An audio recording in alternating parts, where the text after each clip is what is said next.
how, if God's will is supreme, we have free will. Yesterday I talked about how Krishna's supreme will determines not our actions but the scope of our actions. Just as the sky determines not the movement of the air but the area of the movement. So the backdrop is that Duryodhana acted repeatedly in defiance of Krishna's will.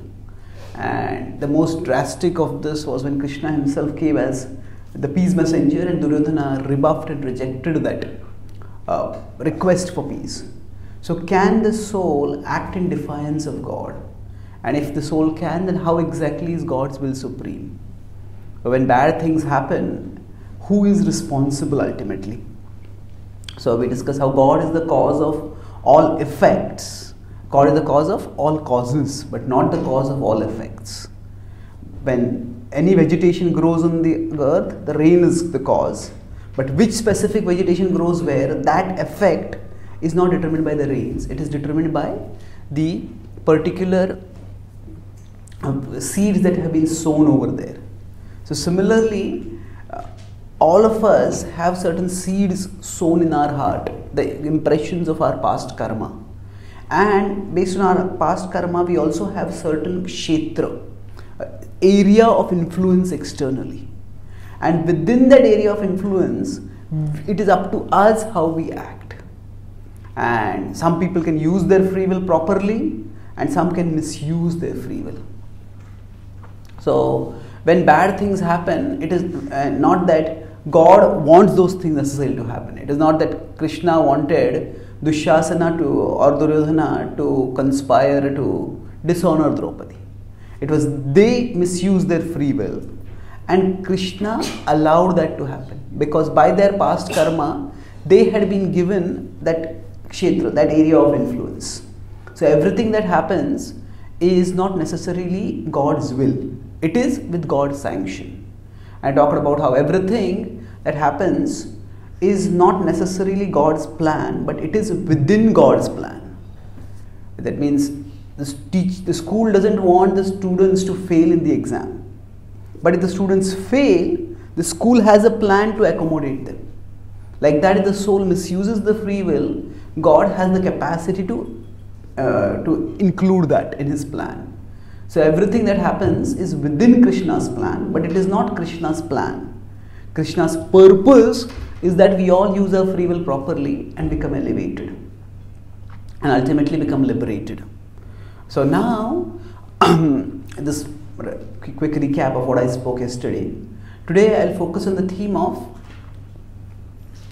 when some things go wrong, when people misuse their free will. Why do they misuse their free will? Now, there are many objections to the existence of God. One is we can't see him. The other is that, why do bad things happen in this world if God is good? So we discuss it is because people have free will and they can misuse it. Another related question could be that if God is good and we are all parts of God, then why do the parts of God ever do bad things? If God is good, then why would his parts do evil things? So again, this brings us to the point of free will. Now, some religions, they propose the existence of some evil being in competition with God. And they say that evil being is what prompts people to do evil. So in the Christian tradition, they have the idea that there was Satan who came in the form of a snake and he tempted Eve, who then tempted Adam. And that's why they went against the will of God. And then they consider that since that point, because Adam and Eve defied God, so sin has been passed down generation after generation, something like a genetic defect. So all of us are inherently sinful because we are descended from Adam and Eve. Now this, if it is taken literally, not all Christians take it literally, if it's taken literally, it leads to absurdities such as why do tsunamis occur, why do hurricanes occur, why do millions of people die in a war? Now, because thousands of years ago somebody ate an apple. That's ridiculous, isn't it? Now, I'm not saying that Christians say this, but if you take it literally, that's what it implies. There are many Christians who don't take it literally. But the point is that this idea that somebody in the past did something wrong because of which all the problems in the world come. This is not a very intellectually satisfactory explanation for why people do evil or people get results which are bad in this world. So the Bhakti tradition explains that the soul eternally has free will. And the very nature of free will means that there has to be freedom to execute that free will. Now, if a boy, say, is in love with a girl and the boy goes with a flower and falls on her knees and says, "Please marry me." And she says, "No." The boy takes out a gun, "Marry me." Now, that is not love.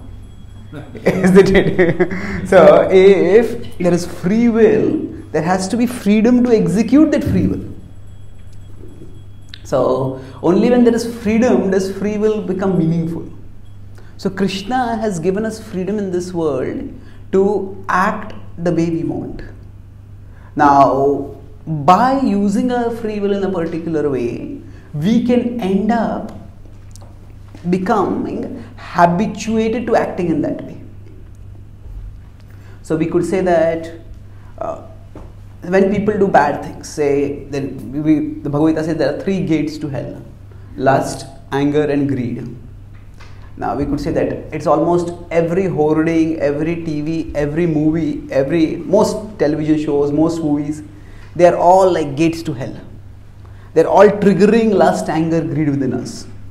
But now among these 3 weaknesses in the human heart, the anarthas, now consider anger. Here it is described that Duryodhana was angry and he was shouting at anyone and everyone, at the doorkeepers, just shouting at them.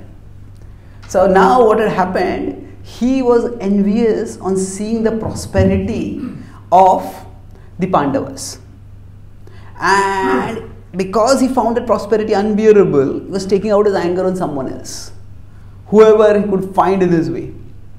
So the anarthas are such that if you consider lust, anger, greed, there is a trigger for them, there is a cause of them, and there is a target for them.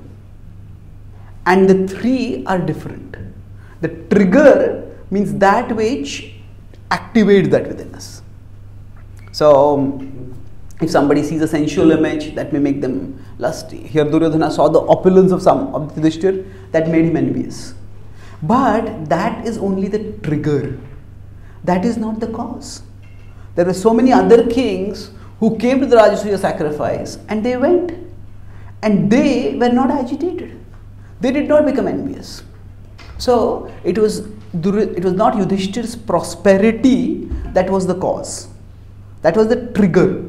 With the word trigger, am I differentiating it from a cause? If there is a gun and the gun has a trigger, when you press the trigger, the bullet will go and hit the target. But when? If there is a bullet inside. Just pressing the trigger will not wound the target if there is no bullet inside.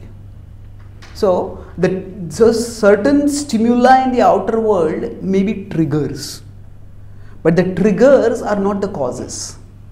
The cause of the person being shot by the bullet is not just the pressing of the trigger. The cause is that there is a bullet present inside it. So in the Bhagavad-gita, when Krishna talks about kama, he uses the word kama not just to refer to lust specifically, it refers to any self-defeating desire. Because Arjuna's question in 3.36 is, what is it that impels us to act against our best interests? Atha kena prayuktoyam papam charati purusha anichchanapi varshneya baladiva niyojitaha. What is it that makes us act sinfully? And then Krishna answers, kama, it is lust. And then later, that is 3.37, and 3 verses later, in 3.40, he says that where is this lust situated?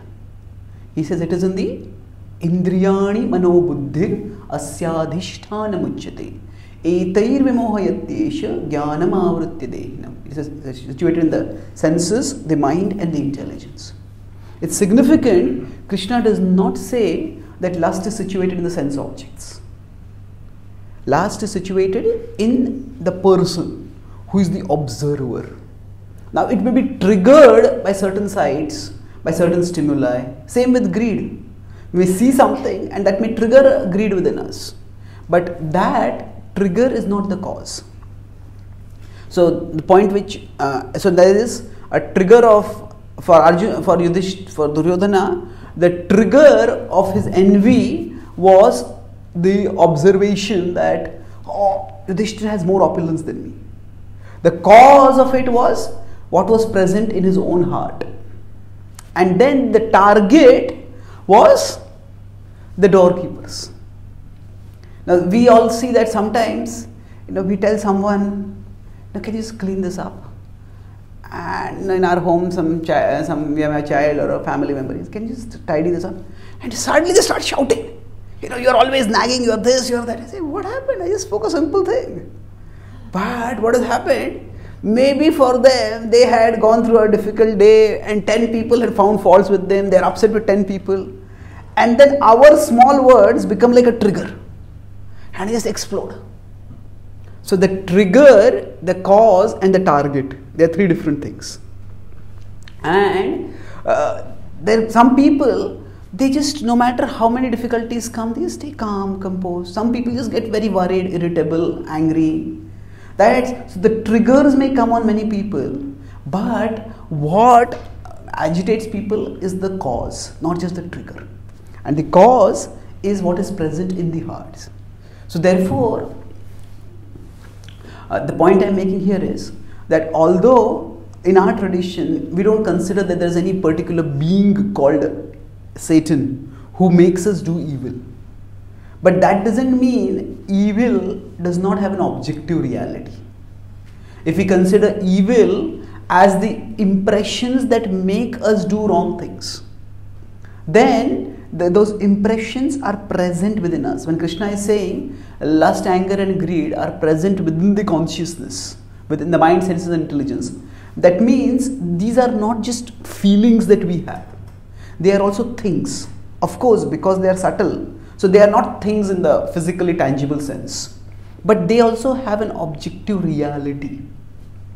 And that is why people get prompted in a particular way.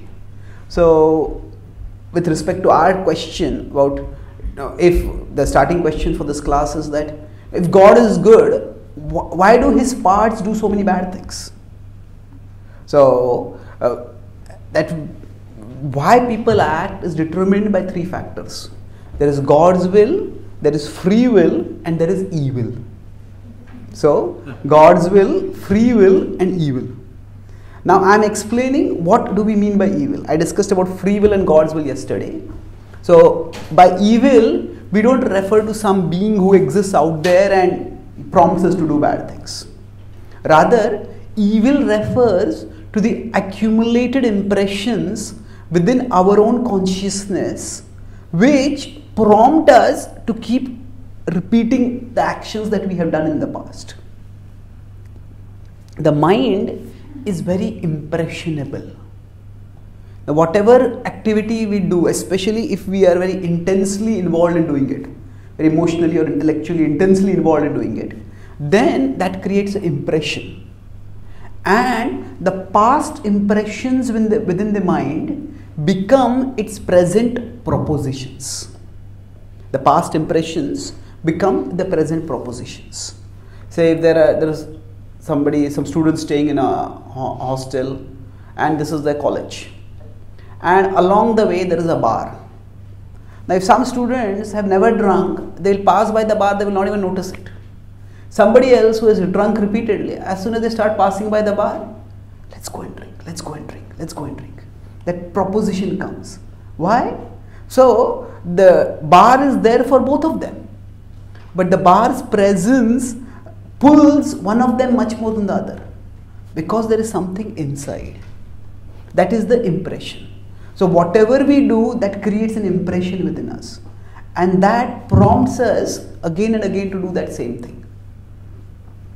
So that evil refers to the impressions, the negative impressions, the impressions of lust, anger, greed, envy, pride and illusion that are stored in our subtle body. So to understand this, let's consider an example of, say, a computer. In a computer system, there is the hardware, the software and the user. The hardware is like the body. The software is like the mind. And the soul is the user. Now, whenever we use the software in a particular way repeatedly, say if somebody has a computer and they visit a particular site, say Bollywood.com. They visit it again and again and again and again. And now they come for a spiritual program and they hear about the Bhagavad-gita. Hey, I want to know what is the Bhagavad-gita. They go on their computer and they want to Google and they type Bhagavad-gita. As soon as they type B, what happens? Bollywood.com comes up. So, what happened over here? They wanted to type Bhagavad-gita, but the browser's autocomplete gave Bollywood. That's because they have selected Bollywood repeatedly. So, Bollywood has become stored like a reference over there, preference. And that comes up again. So, similarly, for all of us, if we consider our mind to be like our inner browser, so then we have visited certain sites, we have seen certain things on that inner browser repeatedly. And if we have seen those things repeatedly, then even if now we want to see something else, focus on something else, still what we have focused on in the past will keep coming back. So at one level, visiting Bollywood.com is a choice. It's an intention. But at another level, Bollywood.com is also a preference which is stored within it. And so that preference may come up even when there is no intention over there. Of course, the site will not open up automatically unless of course it is a home page.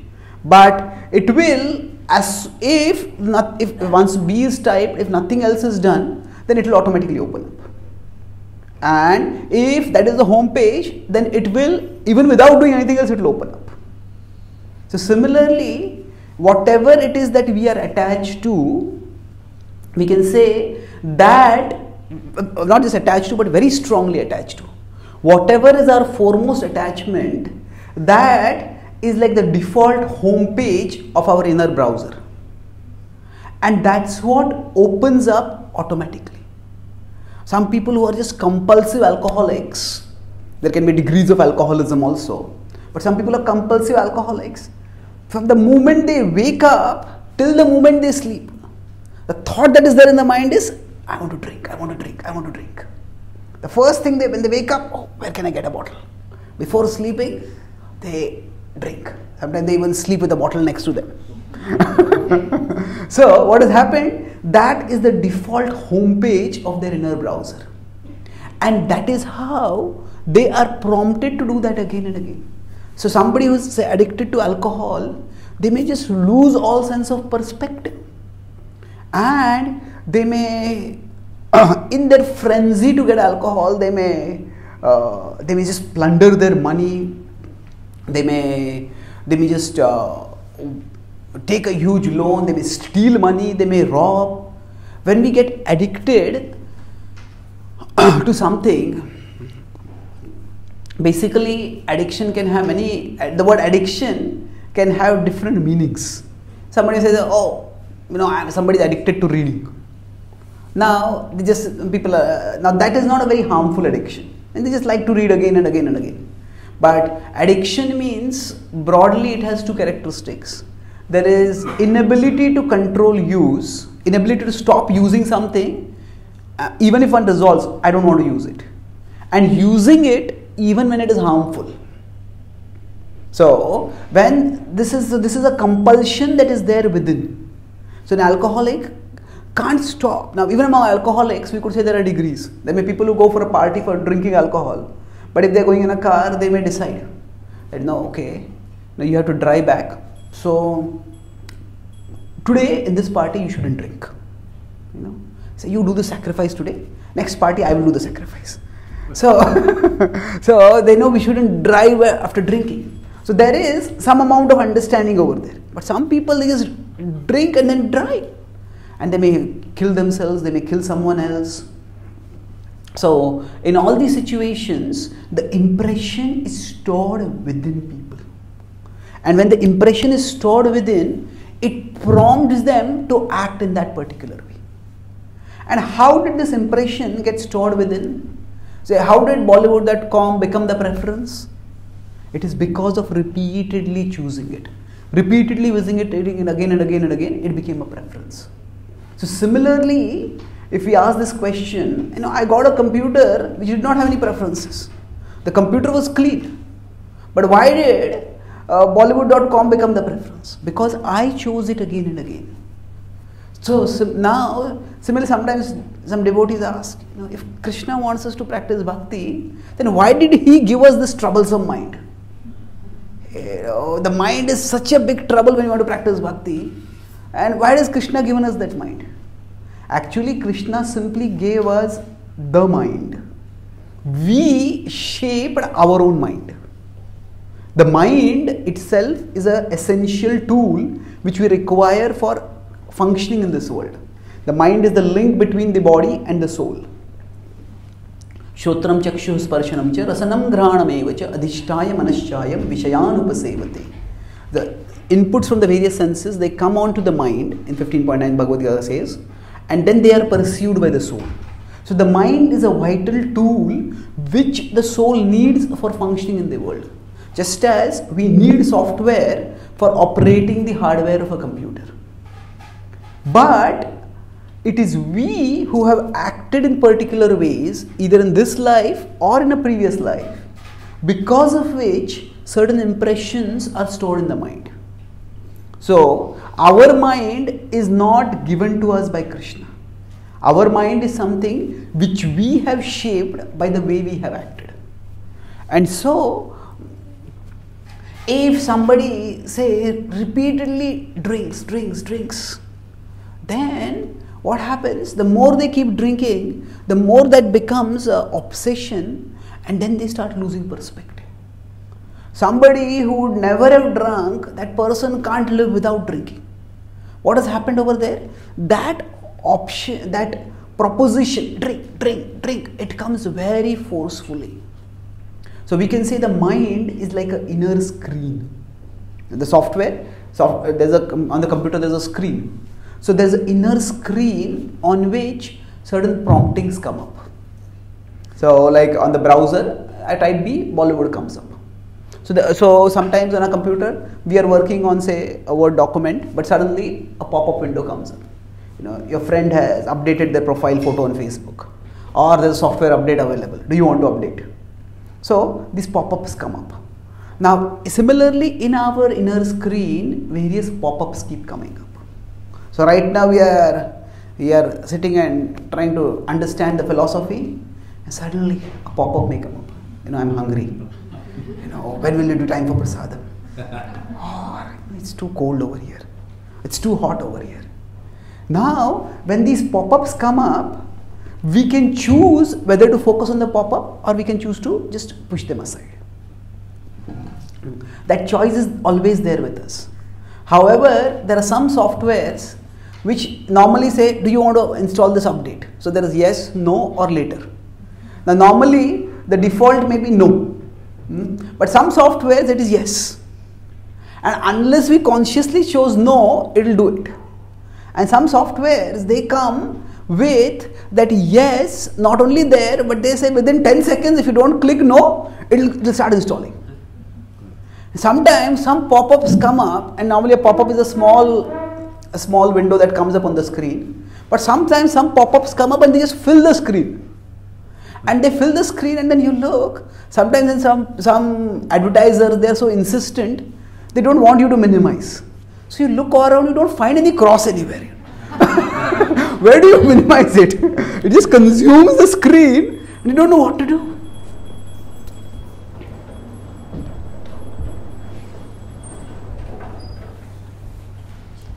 So similarly, for all of us, depending on how strong a particular impression is, the pop-up will come. So something will be a casual okay, it's a little cold. It's manageable. It's a half an hour, I can manage it. So sometimes some pop-up comes up. If somebody has been very habituated to it, then that pop-up just comes and fills the whole screen. Suppose say, we had a quarrel or argument with someone, and then we are filled with resentment for them. And then, as soon as if we come to the temple also, but you're thinking, has this person come? And then if we notice that person sitting, then we will be looking at the deities, but on the inner pop-up, this person, why did they do like that? This. It's not just on one screen that comes up, but immediately a movie starts over there. The movie will be like a revenge fantasy, I'll do this, I'll do that.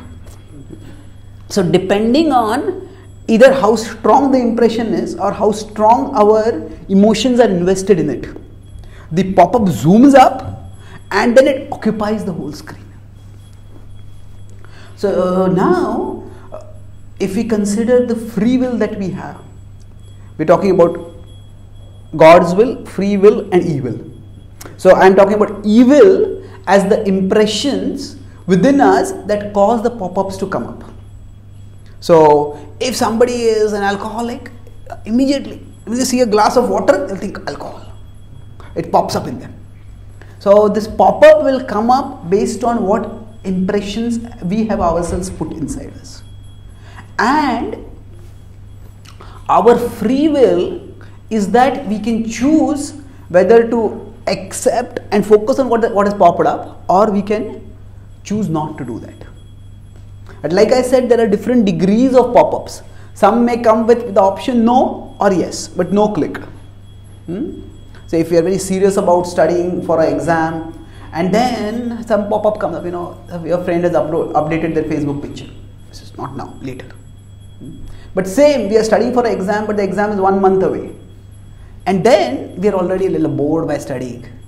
And then we are looking for some break. And then, somebody has updated their Facebook picture. Okay, let me look at it. So basically we have free will. Our free will, we sometimes, especially when we are very conditioned, we don't have the free will to choose what pops up within us. So certain settings might be there on our computer, in the software. Certain things will pop up. We can't change those settings. We can in the long run. I'll come to that later. But suppose at this stage, certain things are going to pop up. There are certain settings that are made. So we don't have the free will to choose what pops up. But we have the free will to choose whether how we act on that pop-up. Whether we start looking at that or we continue doing what we are doing. So sometimes we expect in the sadhaka stage that purification means I should be pure, I should be serious, I should be spiritual. That means nothing unwanted should pop up on my inner screen. But that is an unrealistic expectation. We have been conditioned for a very long time and certain things will pop up. We can't avoid that. So Krishna says in the Bhagavad-gita in 5.22 he tells about how worldly enjoyment leads to stress. Yehi samsparshaja bhoga dukkha yona yevate. Adhyantavantah kaunte nateshu ramate buddha. He says understanding that worldly indulgence leads to distress, wise people don't indulge in it. But then Arjuna has a question. Even if I understand this is distressful, still the desires keep popping up. So then Krishna replies, Shaknoti haiva yasodhum praksharir vimokshanat kama krodhodbhavam vegam sayuktah sasukhi naraha. He says, yes, they will come. Just being in the embodied state means that certain desires will come up. Kama krodha udbhavam vegam. The urges of, say, desire and anger will come. But sodhum, tolerate them. And if you can tolerate them, parak sharir vimokshanat, till the moment of death, then sayuktaha sasukhi naraha. Such a person will be well situated. Yukta means engaged in yoga, and nara and sukhi means happy. So that means Krishna is saying, now you are trying to practice spiritual life, but these pop-ups will come. They will come. Just being in the embodied condition, they will come. But sodhum, tolerate them. Tolerate means don't follow them. Don't indulge in them. So at one level, to expect that to expect that no unwanted pop-ups come up within me, no unwanted desires come up within me, that is unrealistic. They will come up. But so that is one extreme, nothing should pop up. And that is not going to happen. The other is, just because something has popped up, I have to do it. Just because the desire has come within me, therefore I have to indulge in it. So that is also wrong. Something has come up, but we have to choose. We have the capacity to choose whether I act on it or I just put it aside and do what I am supposed to do. So I write articles on the Gita regularly at gitadaily.com. So I try to encapsulate Gita verses and their wisdom in some condensed quotes. So for this 5.23, I wrote an article which I titled as "Temptations May Come, We Don't Have to Welcome." Temptations may come, but we don't have to welcome them. That means the pop-up will come, but it's not that I have to follow that pop-up. So now this is where our free will comes into the picture. The evil will cause some things to pop up. So in the case of Duryodhana, because of the conditionings within him, because of his envy, he started feeling angry, he started feeling envious, he started feeling wrathful. And he acted on that. How did he act? He could not shout at Yudhishthira. Yudhishthira was the world monarch. So he could not shout at the world monarch. So what did he do? He started shouting at the doorkeepers. So similarly, for each one of us, we have certain triggers for the weaknesses, and then we may target someone else. So if we are in a position of power, we are always in this world in a hierarchy. So hierarchy means there are some people below us and some people above us. So there are some devotees, they are just kind and gentle and caring towards everyone. But there are some who are very, very deferential and respectful to their seniors, but they are just domineering and very uncaring, very demanding of their juniors. So in that case, what happens? Humility, of course, the way we express humility towards different people may be different. With our seniors, we take instruction. With our juniors, we may have to give instruction. But we need to be gentle with everyone. Sometimes what happens? We have the anger within us, and we may be angry with our seniors. But because of the culture or because of the power structure, we can't express the anger to the seniors. Then we vent it out on the juniors. So for some people, the humility is a means by which we are meant to go closer to Krishna. But for some people, humility is simply the door, the entry pass for getting one's position in the power structure. That means I act humble so that I can get my power in this power structure. So I'll be humble with this person so that I can dominate this person. If there is no proper spiritual consciousness, then humility is just a show so that one can gain power. So then what happens? There is some person who has done something which has made me angry, but then all that anger comes out on my juniors. So my trigger is something else, the target becomes someone else. This is what is happening with Duryodhana here. He is targeting the doorkeepers. So I'll conclude with one point and we will continue the discussion tomorrow. So here, and I talked about our free will means that something pops up on our inner screen and we choose how to respond. So with respect to the conditioning means we become habituated to choosing a particular response.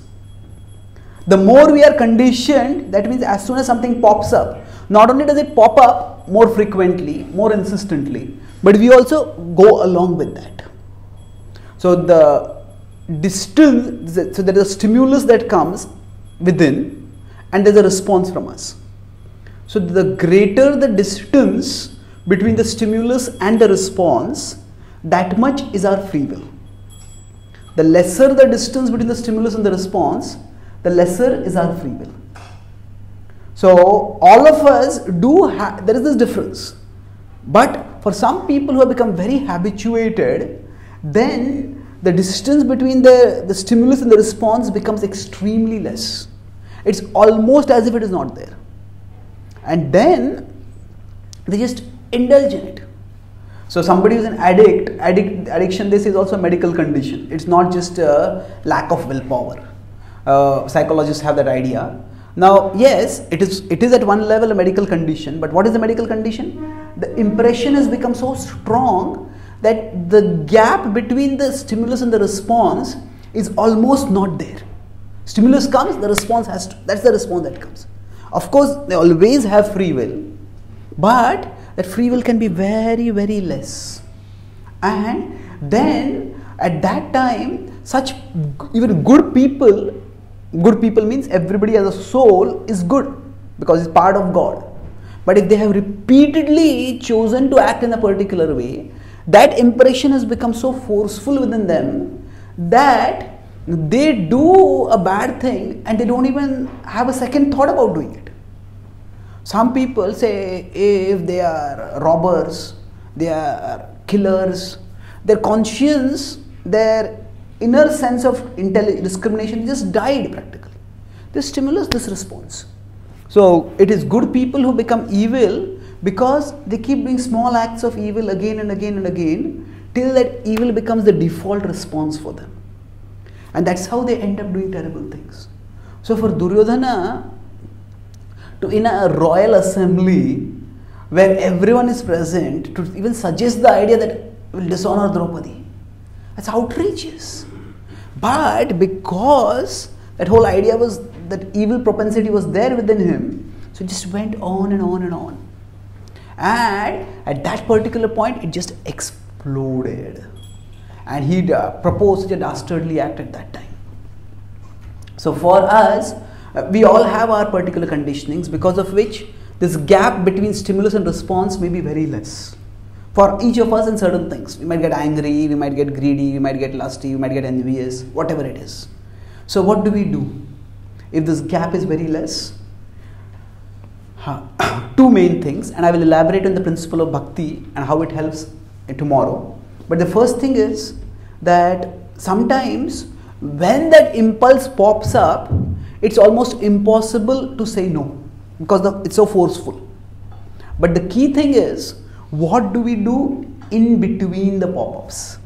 That means sometimes because the desire pops up, say, do this, do this, do this, do this. And it may be at that time almost impossible to say no. But say if we consider the graph of our consciousness with respect to time, sometimes the conditionings, the desires, they just come up very forcefully.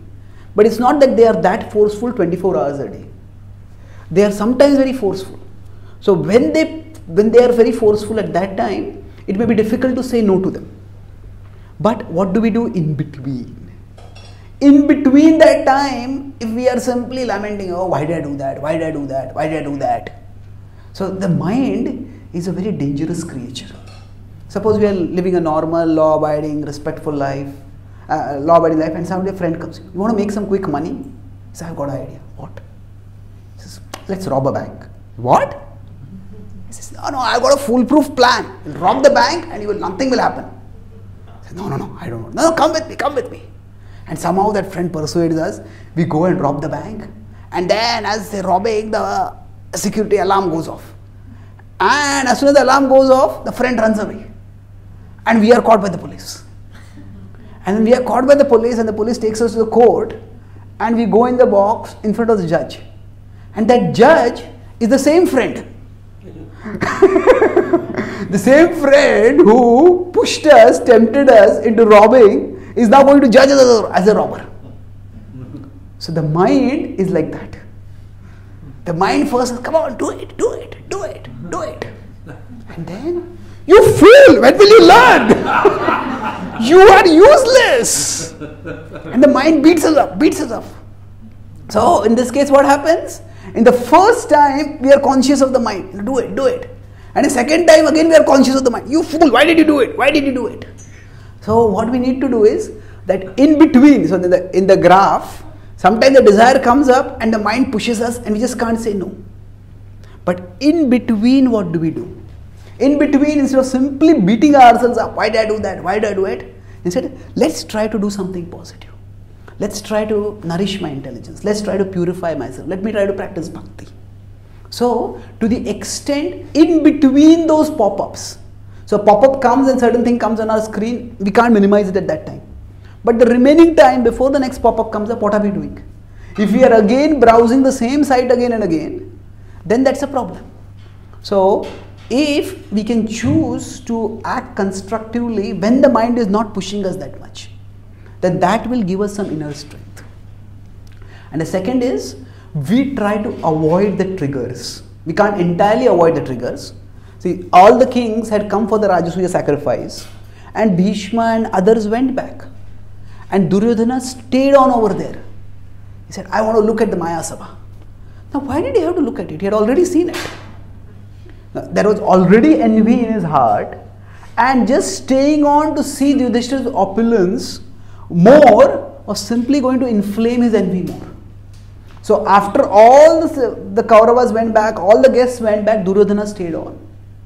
So if we know there are certain things which trigger us, it is our responsibility to avoid those stimuli. If somebody is an alcoholic and they want to give up alcoholism, now if their home happens to be next to a bar, then willpower is not enough over there. Willpower is required, but we all have our weak moments, and the bar is right next, they will go and drink. So then they may say that they have to avoid the trigger. If they're serious about giving up alcohol, they may decide, I can't stay over here. I have to relocate somewhere else. So all of us, for us, if we have to deal with the evil within us, we have to understand what is it that triggers the evil. And we can't entirely eliminate triggers in this world, but we can at least minimize those triggers. So when we do these two things, so that the pop-ups don't come up that frequently, and secondly, in between the pop-ups, we focus on doing constructive things. Then the negative things that happen to the bad things that we sometimes end up doing, the probability of that will decrease. Now, how bhakti purifies and transforms our inner world, that I'll discuss in tomorrow's class. I'll summarize. I spoke about, if God is good, then why do the parts of that good God do terrible things? So, how we act is determined by God's will, free will and evil. So, evil does not refer to some malevolent being out there who tempts us. Evil refers to the impressions that are stored within us in our subtle body, which become, the past impressions become the present propositions. So I talked about with respect to the conditionings, lust, anger, greed. There is a trigger, there is a cause, and there is a target. So seeing something may make, seeing Yudhishthira's opulence made Duryodhana envious. So the opulence was the trigger. The cause was just the envy that was present in his heart. And the target was the doorkeepers whom he was shouting at. So, so lust, anger, greed are not just feelings that we have or intentions, they are also dispositions stored within us.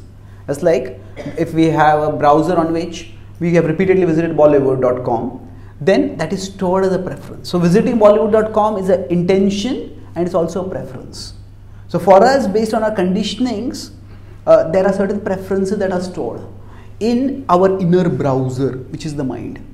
So Krishna gave us the mind as a clean slate, as a tool for interacting with the body and the physical world. But we gave ourselves our mind by the kind of choices that we have done in the past.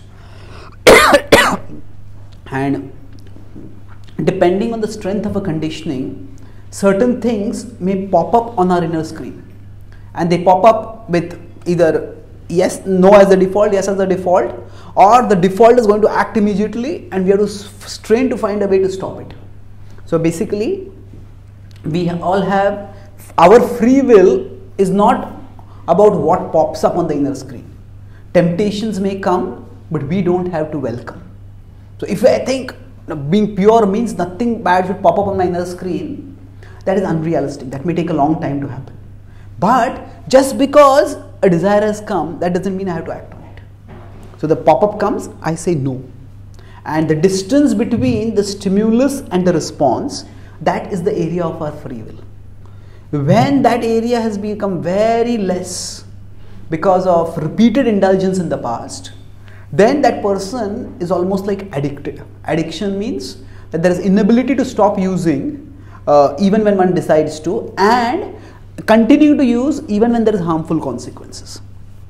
So then, if some conditioning is very strong, that person may nonchalantly do evil, not because God made them as evil, but because they have increased those negative impressions till they become forceful propositions. So if that has happened to us, then what we can do is, in between those pop-ups, instead of just beating ourselves up, why did I do that? The mind plays a dangerous double role. First it makes us rob the bank, and then it judges us for robbing the bank. So instead of being conscious of the mind all the time, okay, this happened, now what can I do positively?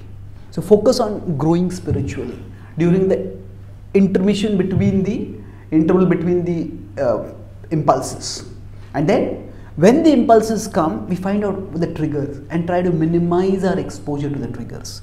This way, we will be able to curb and combat the evil within us. And then our free will be able to better act in harmony with God's will. So thank you very much. Hare Krishna. Are there any comments or questions? Yes. Thank you for a wonderful class. Regarding the evil, you gave the example of, like, let's say, killers and things like that, who, it's a cumulative result of all the impressions. So, when it comes to capital punishment, so because Prabhupada said that nowadays they take away the capital punishment, so therefore it prolongs the karma of the people there. Whereas if the olden days, they would have that as an option, and in one sense it would nullify the karma that they've accumulated. So does that mean that when, let's say you are a killer who's accumulated these things, you get put into prison and you get capital punishment, those impressions, the subtle impressions you've accumulated over life after life, they all get burnt up? So if someone gets a punishment for something wrong that they have done, does that mean the impressions go away? No. See, karmic reactions come in two ways. Karmic reactions come as the reinforced inner promptings, and second is the external consequences. Somebody drinks alcohol, one thing is that the desire for drinking alcohol increases. The second is that also there are health consequences, the financial consequences, the social consequences. So when it is said that when a criminal is punished for their wrongdoing, that their karma gets neutralized, what it refers is that they have got the external karmic consequences, but the inner prompting may still be there. However, even getting a punishment, a strong punishment, that acts as a deterrent for again doing it. The impression might be there and it may prompt us, but if I know, if I do this, this is the consequence, then we can say no to it. If somebody has lust, anger, greed, and they think I can get away with this, indulging in it, then they may not have so much impetus to say no to it. So the external punishment doesn't remove the internal impressions. It primarily neutralizes the external. It comprises the external aspect of the karmic reaction. But the external punishment can also act as a deterrent for future indulgence, because this is the consequence. Better let me not. It's not worth. This indulgence is not worth this much trouble. Okay. Thank you. Yes. Thank you so much for your class. I also listen to spiritual scientists and I find it really inspiring, all the answers to your questions and things like that as well. My question is, Krishna says in the Bhagavad-gita that I am seated within the heart, and from me comes remembrance, knowledge and forgetfulness. So how does the super soul play into all of this? And when we're trying to practice bhakti, why is it that the super soul can't just make us forget all our unwanted habits? Okay. So, when Krishna gives remembrance, knowledge and forgetfulness, so how does that play into this dynamic of free will, evil, and God's will? And why can't Krishna make us forget our past habits? We are trying to practice bhakti. So Krishna can do that, definitely. But Krishna reciprocates with our desires. So we may say, right now I have a desire to practice bhakti. Yes, but that is not the only desire within me. Like sometimes we wake up in the morning, at night when we are sleeping, when we put the alarm, I want to wake up early. And then the alarm rings, and we wake up, and then something within us says, go to sleep. So now there is a part of us which is saying, I want to wake up. There is a part of us which says, go to sleep. So when we say we want to practice bhakti right now, it is that there is a part within us which wants to practice bhakti. It's like, yes, Krishna is good, but Maya is also not bad. So what happens is that we equivocate, and then Krishna reciprocates with our desires.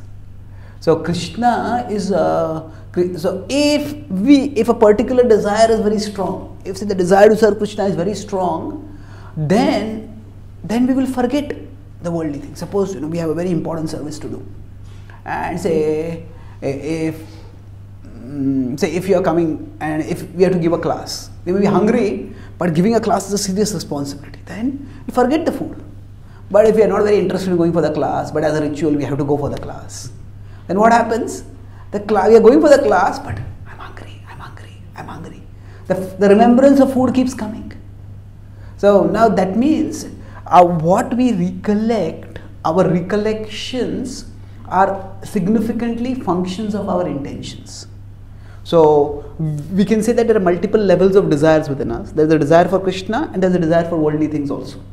So Krishna reciprocates with the sum total of our consciousness. So when a particular remembrance is coming again and again, that means that desire either we have indulged it in the past or we are still entertaining it now. That's why it is coming. But if we keep firmly practicing bhakti, then what will happen? Krishna will give us forgetfulness of those worldly indulgences. Right now, if we entertain the worldly desires so much, then Krishna will see that and he will give us forgetfulness of the principles of bhakti. Now we hear all the philosophy, and then sometimes when a trigger comes up, then it is like the trigger acts like the F2 button. It just deletes our whole memory. All that we have heard philosophy, sarva dharman parityajya mayam ekam sharanam vraja. Just forget everything and go into illusion. That's because we are still entertaining that desire. So what do? We just try to cultivate devotional desires as much as possible in our situation. And as we keep cultivating devotional desires, then Krishna will reciprocate and devotional recollections will come. So if we keep showing Krishna, I do not want to focus on this, I want to focus on this, then Krishna will reciprocate. And gradually our inner screen will become filled more with devotional remembrances. Okay, thank you. Then one last question. Yes, bro. Thank you for an interesting, entertaining class. You mentioned that in our tradition, there's no external being that impels us to evil or sinful acts like in Christianity they have Satan. I'm just wondering where the personality of Kali then fits into that scenario. Okay. So is Kali within our tradition like Satan in the Western tradition? Not exactly. Kali is one agent which does prompt us to do wrong. But Kali is very much within the cosmic hierarchy, a part of the cosmic hierarchy. Kali is not independent of Krishna. Kali is not fighting against Krishna. It is like Parikshit Maharaj gave Kali the area. So Kali is also ultimately a servant of Krishna. So is there an agent which prompts us to do wrong? Philosophically speaking, no. Practically speaking, we can consider. Why Kali? We can say Maya. Maya prompts us to do certain things. And for all practical purposes, we can say Maya is equal to our mind. Maya acts on us through the mind. So we could refer to it Kali or mind or Maya, whatever specific object we want to use it. But Maya, the Bhagavatam says, Vaishnavi Janamohini. That Maya is not somebody who is a demon. Maya is also a Vaishnavi. She is also a devotee. And her service is Janamohini. Her service is to delude the souls. I say, how is that a service? No, that service is to actually test our desires. No. I was a few years ago, we had a question answer session in Melbourne. So one devotee asked, one person asked that if God wants us to do good, then why are the options for bad so many in this world? He said it. Even the Bible says the path to good is narrow and it's steep. The path to evil is very broad and easy. So actually, I explained, that's the way it always is in any multiple choice exam. So if a multiple choice paper, there's one right option and 4 wrong options. Now just because there are 4 wrong options does not mean that the student can blame. You give 4 wrong options, that's why I chose the wrong option. If you had given more right options, I would have chosen the right option. No, the exam is meant to test the student's learning. The student has learned properly, then they will not choose the wrong options. So choosing the right option is not a matter of probability. More right option, then I'll choose the right option. More wrong option, then I'll choose the wrong option. No, it's a matter of education and intention. So Krishna gives us the education through the scriptures, through Guru Sadhu Shastra. Not just in our tradition, every tradition. There is some guidance for morality that is there. So that education is provided and then our intention is tested. So to the extent we choose properly, we move forwards. So it is, so main difference between Maya or the mind or Kali and Satan is that Satan is seen as a being almost independent of God who acts against God's will. But Maya is an agent of Krishna who is as a service to Krishna testing the soul's purity. So in that sense, there is no being independent of God. It is not that Krishna and Maya are fighting. It is we who are fighting to choose Krishna or to choose Maya. So Maya, if we start serving Krishna diligently, then Krishna will tell Maya to hold back. Maam eva ye prapadyante mayam etam tarantite. So therefore, the conception is significantly different. And for practical purpose, we can consider that okay, there is something within me which prompts me to do wrong, and I have to be careful about it. I shouldn't indulge in it.